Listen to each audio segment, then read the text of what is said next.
जय हिंद। स्वागत है आपका मैथ्स विजय में। तो आज हम बहुत ही प्यारा सा टॉपिक पढ़ने जा रहे हैं, एडवांस मैथ का बहुत ही important topic surds and indices है ना, घातांक एवं करनी। तो हेडिंग लगा लीजिए आप क्या, सर्ट्स एंड इंडिसेस।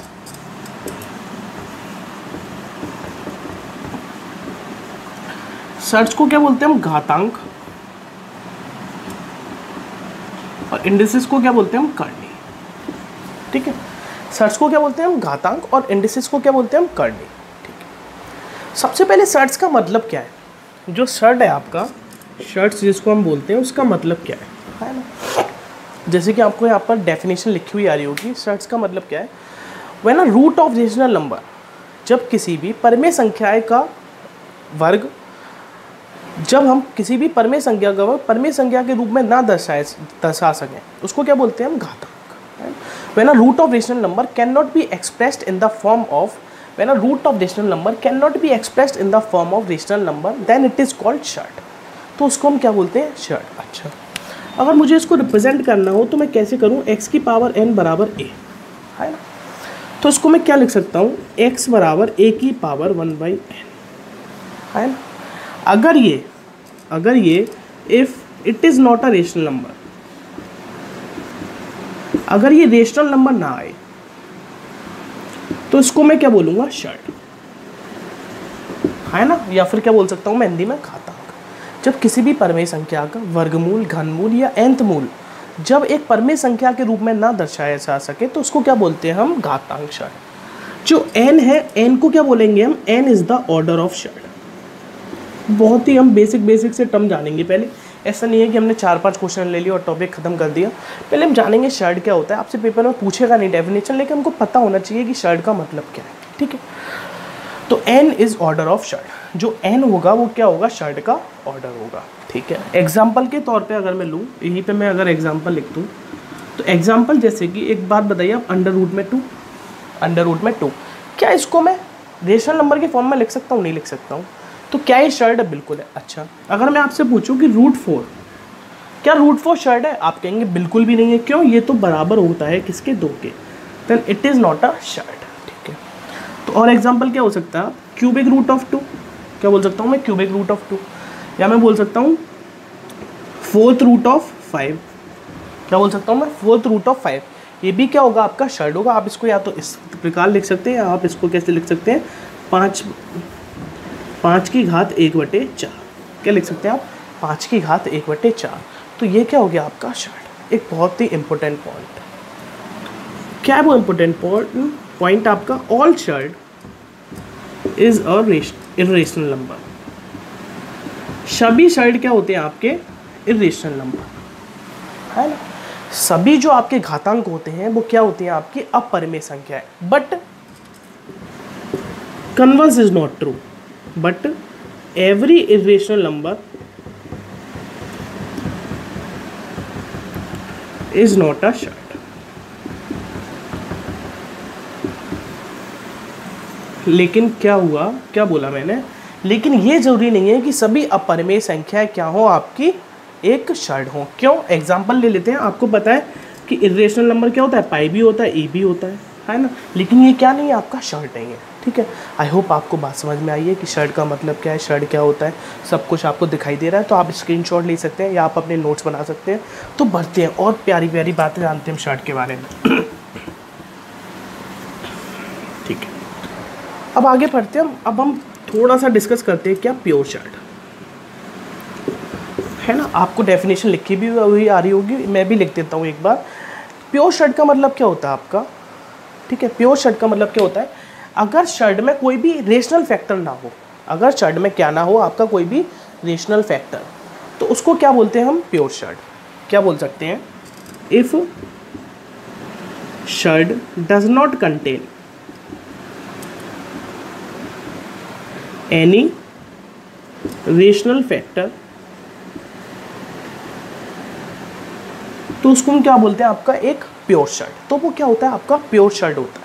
जैसे कि आपको लिखा भी आ रहा होगा, अगर शॉर्ट में कोई भी रेशनल फैक्टर ना हो तो उसको हम क्या बोलते हैं, आपका प्योर शॉर्ट। फॉर एग्जांपल के तौर पे आप क्या बोल सकते हैं, cubic root of 2, square root of 2 आप बोल सकते हैं, स्क्वायर रूट ऑफ 3 आप बोल सकते हैं 5th रूट ऑफ 2, ये सभी क्या है आपके प्योर शर्ड है ना। अदरवाइज क्या बोलते हैं हम उसको, mix surd, otherwise it is called mixed surd, है ना। क्या बोलते हैं हम उसको, मिक्स्ड शर्ड। मैं यहाँ पे एक बार आपको डेफिनेशन फिर लिखा देता हूँ, यहाँ पे आपको डेफिनेशन आ गई होगी मिक्स शर्ड की। If surd contain any rational factor, अगर शर्ड में कोई भी रेशनल टर्म हो तो उसको हम क्या बोलते हैं, आपका मिक्स शर्ड। तो मैं एग्जांपल के तौर पे आपको समझा देता हूँ क्या होता है मिक्स शर्ड आपका। आप बोल सकते हैं 2 + √3, क्या इसमें रेशनल टर्म है, बिल्कुल है, तो ये क्या होगा आपका मिक्स शर्ड। मैं बोल सकता हूँ 4 × √7, 4 × √7, ये भी क्या हो गया आपका मिक्स शर्ड हो गया। आप और क्या बोल सकते हैं 3 √5, आप बोल सकते हैं √2 + 3, ये भी सभी क्या है आपके रेशनल टर्म, सॉरी मिक्स शर्ड है, सभी क्या है आपके मिक्स शर्ड। आई होप आपको ये बात क्लियर हो गई होगी। तो बढ़ते हैं हमारे नेक्स्ट पॉइंट की तरफ। नेक्स्ट पॉइंट क्या है आपका,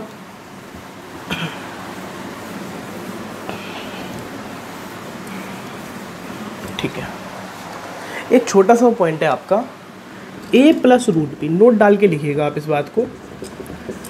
a + √b अगर बराबर है आपका c + √d के, या फिर a - √b अगर बराबर हो किसके, आपके c - √d के, ठीक है। तो इस कंडीशन में क्या होगा आपका, a बराबर c होगा और b बराबर क्या होगा d, ठीक है ना। तो मैं क्या बोल सकता हूँ उसको कि रेशनल पार्ट, आप और डिटेल में समझना चाहें तो आप बोल सकते हैं रेशनल पार्ट बराबर होगा किसके, रेशनल पार्ट के, और शर्ड पार्ट आपके बराबर होगा किसके, शर्ड पार्ट के, है ना। तो इसका मतलब ये जो रेशनल पार्ट है ये इसके बराबर होगा, और आपका जो शर्ड वाला पार्ट है ये किसके बराबर होगा, आपके शर्ड वाले पार्ट के, ठीक है। आई होप आपको ये बात क्लियर है कि अगर a + √b बराबर है c + √d के, और अगर a - √b बराबर है किसके, c - √d के, तो a बराबर c, शर्ड वाला पार्ट शर्ड के बराबर होगा, और जो रेशनल पार्ट है आपका वो रेशनल पार्ट के बराबर होगा। आई होप आपको ये बात क्लियर है। यहीं पे एक और इम्पोर्टेंट बात, इसको मैं फिर दोबारा लिख देता हूँ। अभी मैंने क्या क्या लिखा आपके पास, मैंने लिखा कि अगर a + √b बराबर है c + √d के, और a - √b अगर बराबर है c - √d के, तो a बराबर c होगा और b बराबर क्या होगा आपका d। एक और बात, अगर a + √b बराबर है 0 के, तो आपका a बराबर 0 बराबर क्या होगा, 0। आई होप आपको ये बात क्लियर है। क्या अगर आपका a + √b अगर 0 के बराबर है तो आपका a बराबर b बराबर किसके होगा, आपके 0 के। आई होप आपको ये बात क्लियर हो गई होगी, ठीक है ना। एक और छोटी सी बात जानते हैं, फिर हम क्वेश्चन की तरफ बढ़ते हैं। आई होप आपको सब दिखाई दे रहा होगा, ठीक है ना। नेक्स्ट पॉइंट क्या है आपका, कॉन्जुगेट ऑफ शर्ड।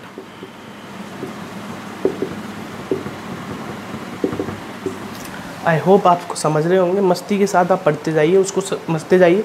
छोटी छोटी सी बात है, आपसे कभी भी पेपर में डेफिनेशन नहीं पूछेगा, है ना। पूछने वाला कुछ भी पूछ सकता है, लेकिन ये नहीं पता चलता हमको कि पूछ कौन रहा है और क्या पूछ रहा है, ठीक है। तो पूछने वाला आपसे कुछ भी पूछ सकता है, कोई भी आपके हाल चाल कुछ भी पूछ सकता है, सिर्फ आपको तैयार रहना है जवाब के लिए, आपके जवाब देने के लिए या जवाब लेने के लिए, है ना, ठीक है। तो कॉन्जुगेट ऑफ शर्ड का मतलब क्या है, अगर मुझसे पूछे कि a + √b का अगर आप कॉन्जुगेट बताइए, क्या बताइए इसका कॉन्जुगेट, तो मैं क्या बोलूँगा कि a - √b। या फिर मुझसे पूछता कि a - √b का कॉन्जुगेट बताइए, तो मैं क्या बोल देता, a + √b, है ना। ये आपसे इस प्रकार भी हो सकता है कि √a + √b का कॉन्जुगेट बताइए, तो मैं क्या बोल देता, √a - √b। अगर मुझसे पूछता √a - √b का कॉन्जुगेट बताइए, तो मैं बोल देता √a + √b। तो इसका मतलब 2 + √3 का आपका कॉन्जुगेट शर्ट क्या होगा, 2 - √3। अगर आपसे पूछ ले कि √3 + √5 का कॉन्जुगेट बताइए, तो आप क्या बोलेंगे, √3 - √5, है ना। तो आई होप आपको बात समझ में आ रही होगी, आई होप आप पूरी बात समझ गए होंगे, है ना, ठीक है। तो बढ़ते हैं नेक्स्ट पॉइंट की तरफ। अच्छा, एक बात और भूल गए हम, एक बात और छोड़ दी हमने लाइक शर्ट के बारे में, कि लाइक शर्ट क्या होते हैं। आई होप आपको डेफिनेशन यहाँ लिखी भी आ रही है साथ साथ, ठीक है ना, अगर आपको ना दिखाई दे साफ साफ तो लाइक शर्ट क्या होते हैं, if the ratio of the surd, अगर शर्ट का अनुपात, if the ratio of the surd is a rational number then it is called like surd. यदि दो शर्ट का अनुपात आपकी परमेय संख्या हो, कैसी संख्या हो, आपकी परमेय संख्या, तो वो क्या होते हैं आपके लाइक शर्ट। अदरवाइज वो क्या होते हैं, क्या लिख सकता हूं मैं, otherwise they are called unlike surd, unlike shirt.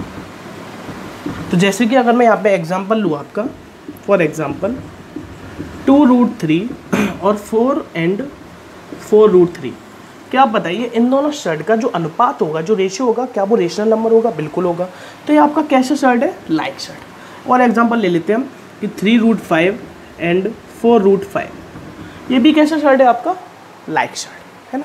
I hope आपको बात क्लियर है। यहाँ पे अगर मैं एग्जांपल लूँ, फॉर एग्जांपल के तौर पे अगर मैं डाल दूँ कि 2√3 and 3√5, ठीक है ना, तो इन दोनों का अनुपात जो होगा वो क्या होगा? एक इरेशनल नंबर होगा, शर्ट ही होगा। तो ये कैसे शर्ट है आपके? इरेशनल शर्ट, या फिर सॉरी अनलाइक शर्ट। तो बढ़ते हम अगले, पहले एक सवाल की तरफ। आई होप आपको पूरी थ्योरी समझ में आ गई होगी कि शर्ट क्या होता है, शर्ट की क्या क्या कंडीशन होती है ना। ठीक है, तो एक खूबसूरत सवाल की तरफ बढ़ते हैं। पहला सवाल क्या है आपका?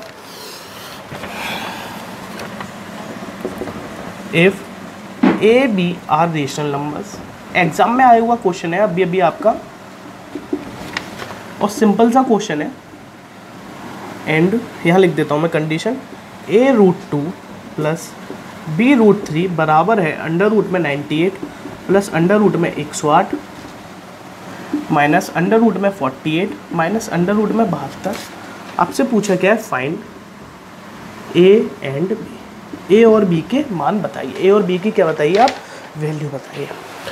तो जैसे कि आप सवाल को देख रहे हैं, सवाल की तरफ आप देख रहे हैं, तो मैं क्या बोल सकता हूँ यहाँ पे कि a√2 प्लस b√3, अगर मैं इसको सॉल्व करूँ तो मैं बोल सकता हूँ a+√2 प्लस b बराबर b√3। क्या ये मेरा 49 × 2 है ना? तो इसका मतलब मैं इसको लिख सकता हूँ 7√2। आप कहेंगे बिल्कुल लिख दीजिए, आपका मन है। क्या ये 36 × 3 108 होता है? इसका मतलब इसमें 6 बाहर आ सकता है मेरा, तो ये क्या हो जाएगा? 6√3, ठीक है ना। अच्छा, अंडर रूट में 48 और आपके पास क्या बचा? अंडर रूट में 72। क्या मैं इसको बोल सकता हूँ 48 को 16 × 3 और इसको बोल सकता हूँ मैं 36 × 2? तो क्या मेरा इसमें से बाहर क्या आ जाएगा? 4√3 और वहाँ से बाहर क्या आ जाएगा मेरा? 6। अंदर क्या बचेगा? √2। क्या 7 में से अगर मैं 6 को घटा दूँ तो क्या बचेगा? √2। 6 में से अगर मैं इसको घटा दूँ तो क्या बचेगा आपके पास? 2√3। तो a√2 प्लस b√3, यहाँ से आपको समझ में भी आया होगा कि शर्ट को एडिशन और सब्ट्रैक्शन कैसे करते हैं। जो आपकी शर्ट होते हैं, सेम जो ऑर्डर के शर्ट होते हैं, हम उसी में क्या करते हैं? एडिशन या फिर सब्ट्रैक्शन। तो यहाँ पे देखा आपने, ये शर्ट किस ऑर्डर का था आपका? मतलब √2 था, ये भी आपका √2 है, √3 और आपका √3, तो √3 से √3 का एडिशन और सब्ट्रैक्शन होगा, और √2 से √2 का। इतना छोटी छोटी बातें आप जानते हैं, इसमें ज़्यादा गौर करने वाली बात नहीं है। तो मेरे पास क्या बचा? यहाँ प्लस बचेगा √2 प्लस 2√3। अब मैं क्या इससे कंपेयर कर दूँ उसको, जैसे मैंने अभी आपको एक छोटा सा पॉइंट बताया था, है ना। या मैं अगर आपसे ऐसे बोल सकता हूँ कि a√2, यही लिखा है, वैसे दिखाई दे रहा है क्या नीचे? ठीक है। तो क्या मैं बोल सकता हूँ ये जो पार्ट है इसके बराबर होगा और ये जो पार्ट है इसके बराबर होगा? बिल्कुल होगा। अगर मैं इससे कंपेयर कर दूँ तो a बराबर 1 आएगा, तो b बराबर कितना आएगा आपका? 2, है ना। क्यों बोला मैंने ऐसा? कि आप बोल सकते थे a√2 बराबर √2 और b√3 बराबर 2√3। अगर मैं दोनों को कंपेयर करा दूँ तो क्या आएगा? a बराबर 1, तो b बराबर कितना आएगा आपका? 2। आई होप आपको समझ में आया होगा। तो बढ़ते हैं अगले सवाल की तरफ। ठीक है, तो अगला सवाल क्या है आपका?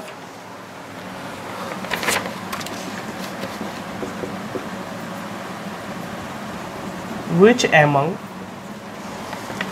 2 की पावर 1/2, 3 की पावर 1/3, 4 की पावर 1/4, 6 की पावर 1/6, 12 की पावर 1/12 इज लार्जेस्ट? ठीक है, इनमें से बताइए कि सबसे बड़ी संख्या कौन सी है, सबसे बड़ा शर्ट आपका कौन सा है? अच्छा सॉरी, अगर मैं यहाँ पे देखूँ कि 2 की पावर 1/2, 3 की पावर 1/3, 4 की पावर 1/4, 6 की पावर 1/6, 12 की पावर 1/12, ये जो मेरी पावर्स हैं 2, 3, 4, 6, 12, क्या करूँ अगर मैं 2, 3, 4, 6, 12 का अगर मैं एलसीएम ले लूँ, क्या करूँगा मैं, जो ऑर्डर है शायद का उसका मैं क्या ले लूँगा 2, 3, 4, 6, 12 का एलसीएम। तो इन सभी का एलसीएम आपको पता है कितना आएगा, 12 ही आएगा। ठीक है, तो अगर मैं सभी को 2 की पावर 1/2 है, इसकी पावर 12 कर दूँ, 3 की पावर 1/3 है, सभी की पावर अगर मैं कितनी कर दूँ 12, तो आप कहेंगे कर दीजिए आपका मन है। तो यहाँ से आपके पास क्या निकल के आएगा, ये बराबर क्या हो जाएगा 2 की पावर 6। 2 की पावर 6 कितना होता है आपका 64। ये क्या हो जाएगा 3 की पावर 4, तो ये कितना हो जाएगा आपका 81। ये क्या हो जाएगा 4 की पावर 3 64, 6 की पावर 2 36 और 12 की पावर 1 12। तो इसमें सबसे बड़ी संख्या कौन सी आपकी 81। 81 किसका था 3 की पावर 1/3। इसका मतलब मैं बोल सकता हूँ कि 3 की पावर 1/3 इज़ लार्जेस्ट। अगर मुझसे यहाँ पे सबसे छोटी संख्या पूछी होती तो मैं क्या बोल देता 12 की पावर 1/12। आई होप आपको समझ में आ गया होगा। मैं साइड हट जाता हूँ, एक बार आप खुद आपका उसका स्क्रीनशॉट ले लीजिए, आप समझ लीजिए। मैं एक बार फिर रिपीट कर देता हूँ। जो भी आपकी पावर्स थी उनके डिनोमिनेटर का मैंने क्या ले लिया एलसीएम, उसके डिनोमिनेटर का मैंने क्या ले लिया एलसीएम। तो एलसीएम कितना आया मेरे पास 12। अब मैंने सभी की पावर को कितना कर दिया, मैंने एलसीएम जो मैंने लिया था उतनी ही मैंने सभी नंबर्स की पावर कर दी। क्या कर दी मैंने, उतनी ही सभी नंबर्स की क्या कर दी मैंने पावर। ठीक है ना। इसी प्रकार का एक और सवाल आता है जो किस प्रकार है आपका, जैसे यहाँ पर पावर शर्ट में दे रखी थी, उसमें इंडिसेस में होती है आपकी पावर, ठीक है ना, करनी में होती है। जैसे कि अगर सवाल होता है आपका 2 की पावर 250, 3 की पावर 150, 5 की पावर 100 एंड 4 की पावर 200। इसमें पूछा है आपसे इसमें से सबसे छोटी संख्या कौन सी है, और सवाल नंबर डाल दिया मैंने यहाँ पे 3। ठीक है,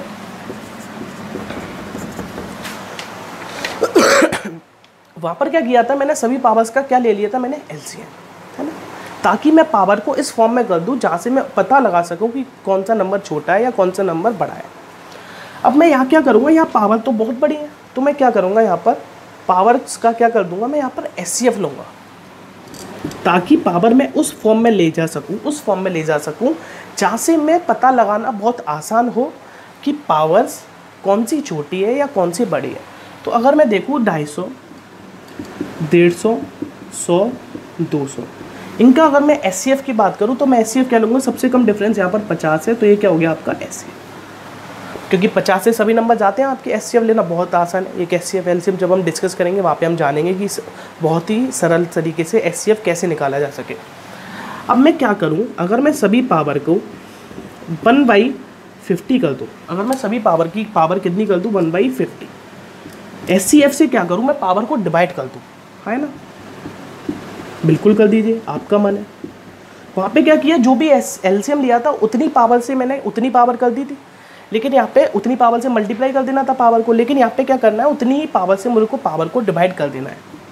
तो 4 की पावर 200 की पावर 1/50, है ना। तो क्या आप मुझे बता सकते हैं कि ये क्या हो जाएगा, 2 की पावर 5, ये 3 की पावर 3, 5 की पावर 2 और 4 की पावर 4।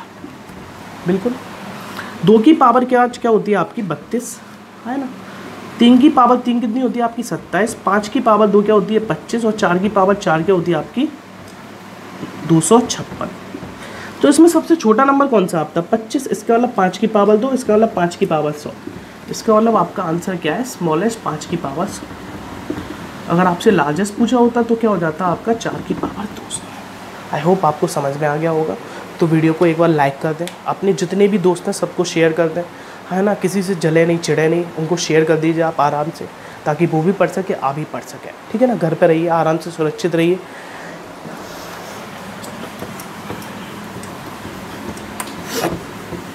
अच्छा, एक बहुत ही फेमस टाइप के जो आपके क्वेश्चन आते हैं उनको डिस्कस करते हैं अभी हम। 2 नोट डाल के लिख लीजिएगा आप आराम से।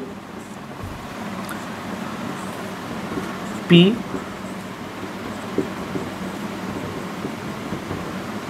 ठीक है,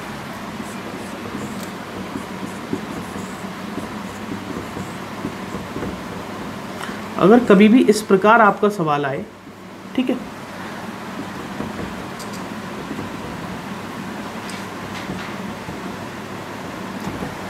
तो दोनों कंडीशन में आपके आंसर क्या होंगे? बहुत ही सरल होता है निकालना, मैं आपको अभी प्रूफ भी करके दिखा दूंगा।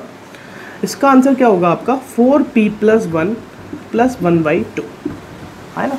अगर आपकी जो यहाँ पर क्या हो एडिशन, अगर रूट के ऊपर रूट हो इस प्रकार, तो अगर आपका यहाँ पे एडिशन हो तो आप क्या करेंगे बराबर 4p + 1 + 1/2। लेकिन अगर यहाँ पर क्या हो बीच में माइनस, तो क्या हो जाएगा आपका 4p + 1 माइनस का 1/2। आई होप आपको समझ में आ गया होगा। आप एक बार उसका स्क्रीनशॉट ले लीजिए या अपने नोट्स में डाल के लिख लीजिए। मैं यहाँ पे इसका प्रूफ भी कर देता हूँ, कोई ज़्यादा बड़ी बात नहीं है, छोटी सी बात है। इसी को ले लेता हूँ मैं। अगर मेरा कभी इस प्रकार दे रखा हो तो क्या मैं इसको ऐसे लिख सकता हूँ p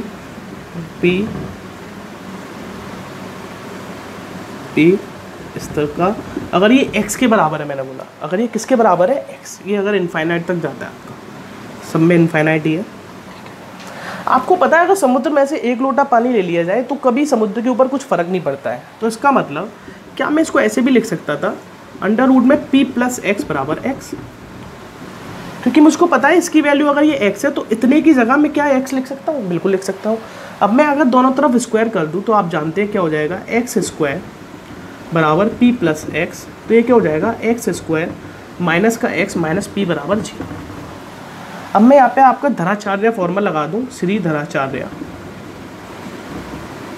तो वहाँ से सीधा यही वैल्यू निकल के आ जाएगी आपकी √ में 4p + 1 + 1/2। क्योंकि धराचार्य फॉर्मूला अगर आपको नहीं आता है तो जब मैं क्वाड्रेटिक इक्वेशन कराऊंगा तो उसमें भी मैं आपको करा दूंगा।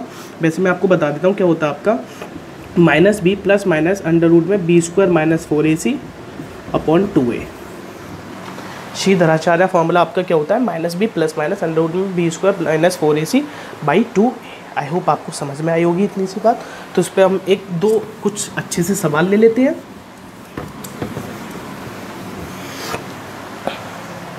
तो अगर मैं इस पर एक सवाल लिख दूं, यहाँ पे बहुत ही फेमस सवाल है, इतना फेमस हो गया ये सवाल और यूट्यूब पे इसकी इतनी वीडियोस डल गई हैं कि एसएससी ने पूछना भी बंद कर दिया ये सवाल, है ना, कि इसकी वैल्यू बताइए आप। और एक और मैं इसी से रिलेटेड कुछ सवाल लिख देता हूँ, माइनस लगा देता हूँ यहाँ, ठीक है। तो दोनों कंडीशन में आपको पता है, आप जानते भी होंगे यहाँ पे है ना, एक जो मैंने बताया भी आप ऐसे भी कर सकते हैं √ 4p + 1 + 1/2। वो तो आपका हर जगह यूज़ होना है ना, वो तो आपका हर सवाल में यूज़ होना है, कैसा भी सवाल हो। लेकिन इस सवाल में जो लोग बोलते हैं शॉर्ट ट्रिक वगैरह कुछ भी नहीं है उसमें। यहाँ पे क्या बनता है, जो √ 4p + 1 के अंदर जो आपकी वैल्यू बनती है वो क्या बनती है, एक स्क्वायर बन जाती है, एक किसी नंबर का स्क्वायर इस कंडीशन में। तो कभी भी आपको, अगर मैं बता देता हूँ आपको कि इसके इस प्रकार अगर इसके बीच में अगर p की वैल्यू ऐसी हो जिसके फैक्टर इस प्रकार बन जाए जिसके बीच का डिफरेंस क्या हो, क्या बोला मैंने, अगर कभी सवाल ऐसा दे रखा हो जिसमें p की वैल्यू इस प्रकार दे रखी हो जिसके बीच का डिफरेंस, जिसके फैक्टर्स के बीच का डिफरेंस क्या बन जाए 1, तो यहाँ पे आपको पता है 3 और 2 बन सकते हैं ना। मैंने क्या बोला कि जो p की वैल्यू इस प्रकार है जिसके फैक्टर्स के बीच का डिफरेंस क्या हो 1। अगर एडिशन है तो आपका बड़ा वाला आंसर हो जाता है, अगर बीच में क्या होता है सब्ट्रैक्शन तो आपका स्मॉल वाला आंसर हो जाता है। क्या लिख सकता हूँ मैं, p के फैक्टर्स किस प्रकार हो जिनके उनके बीच का डिफरेंस क्या हो 1 हो, a - 1, है ना। अगर बीच में प्लस हो तो आंसर आपका बड़ी वाली वैल्यू होती है, अगर बीच में क्या हो प्लस, अगर बीच में माइनस हो तो छोटी वाली वैल्यू आंसर होती है। तो इसका मतलब अगर मैं यहाँ पर बोल सकता हूँ तो इसका आंसर क्या होगा 3।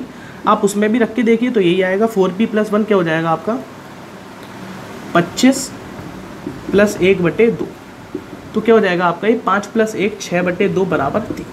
ठीक है, आप यहाँ पे भी देखिए क्या इसके फैक्टर इस प्रकार हो रहे हैं 7 और 6, लेकिन बीच में माइनस है तो आंसर क्या होगा आपका 6। आप ऐसे भी बोल सकते हैं या आप उसमें वैल्यू रख दीजिए तो क्या होगा आपका 42, तो 168 169 - 1/2 तो 12/2 = 6। आप ऐसे भी कर सकते हैं, आप ऐसे भी कर सकते हैं। ऐसे तो आपका हर क्वेश्चन में यूज़ होगा, इस प्रकार अगर आप करोगे आप कभी भी गलत नहीं होगे। अगर क्वेश्चन क्या होता, अगर मैं एक सवाल बदल दूं यहाँ पे,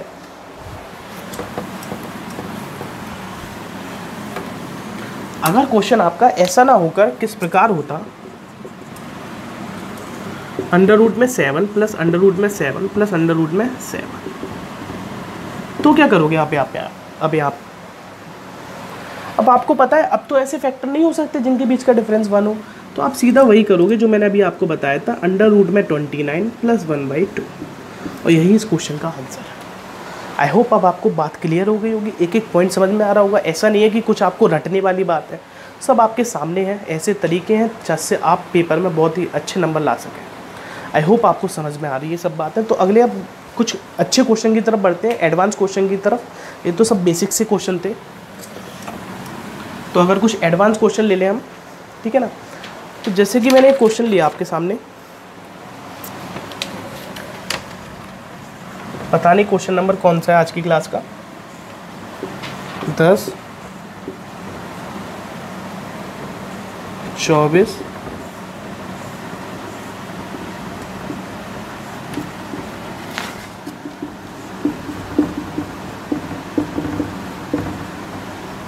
अब ये करके दिखाइए आप। इंक ख़त्म हो गई है तो इंक लगाई जाए, ठीक है। सवाल क्या दे रखा है आपको, बहुत ही प्यारा सवाल है, बहुत ही खूबसूरत सवाल है। अंडर रूट में 10 + अंडर रूट में 24 + अंडर रूट में 40 + अंडर रूट में 60, ठीक है, बराबर है √p + √q + √r के। आपको पूछ रहा है p + q + r की वैल्यू क्या है। यहाँ पे ना कोई आपकी ट्रिक यूज़ होनी, ना आपका कुछ भी यूज़ होना, आपका सिर्फ कॉमन सेंस यूज़ होना है, आपका प्रेजेंस ऑफ माइंड यूज़ होना है ऐसे सवालों में, ठीक है।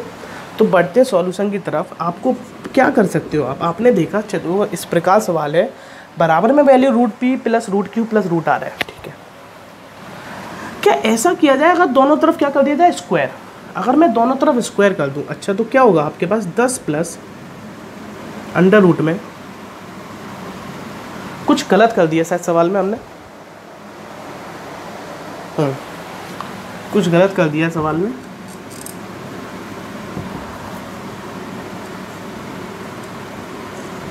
ये पूरे के ऊपर रूट नहीं है, सिर्फ इतना है सवाल। अंडर रूट में 10 + under root 24 + under root 40 + under root 60, इस प्रकार सवाल, पूरे के ऊपर स्क्वायर रूट नहीं है, ठीक है ना। तो सवाल ये है, मैं बिगाड़ के फिर लिख देता हूँ। क्या लिख दिया मैंने, अंडर रूट में 10 + अंडर रूट में 24 + अंडर रूट में 40 + अंडर रूट में 60 बराबर √p + √q + √r। अच्छा अब मैं क्या करूँ, अगर मैं दोनों तरफ स्क्वायर कर दूँ तो क्या हो जाएगा आपके पास 10 + under root 24 + under root 40 + under root 60 बराबर क्या हो जाएगा, आपको पता है a + b + c का होल स्क्वायर। क्या होता है, a² + b² + c² + 2ab + 2bc + 2ca। दिखाई दे रहा है सब कुछ, ठीक है।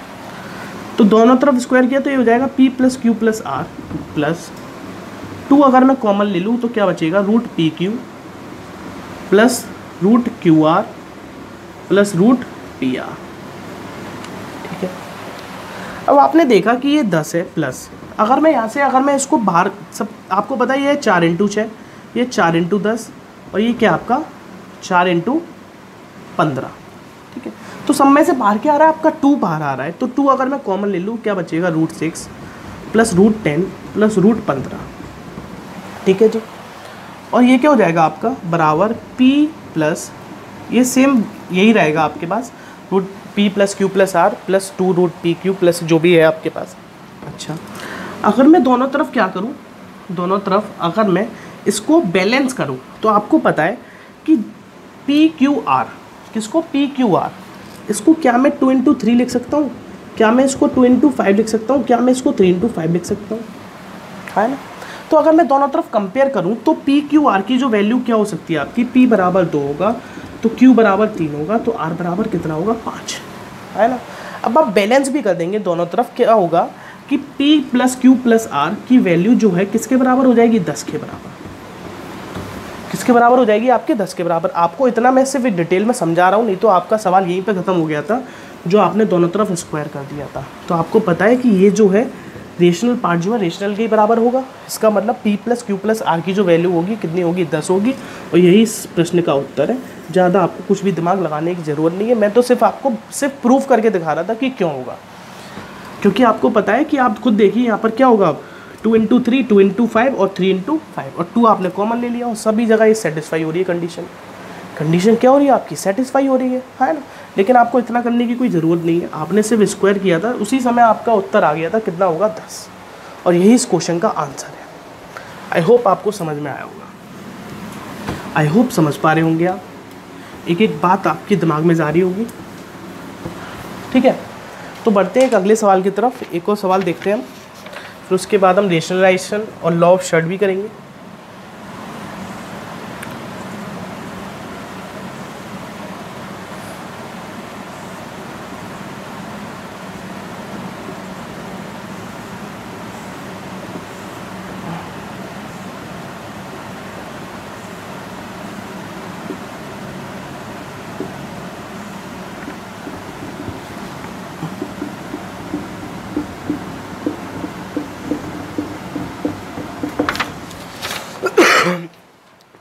क्या दे रखा है आपको, स्क्वायर रूट ऑफ 2, उसके अंदर क्या दे रखा है, cubic root of 4 into square root of 2 cubic root of 4 square root of 2 cubic root of 4।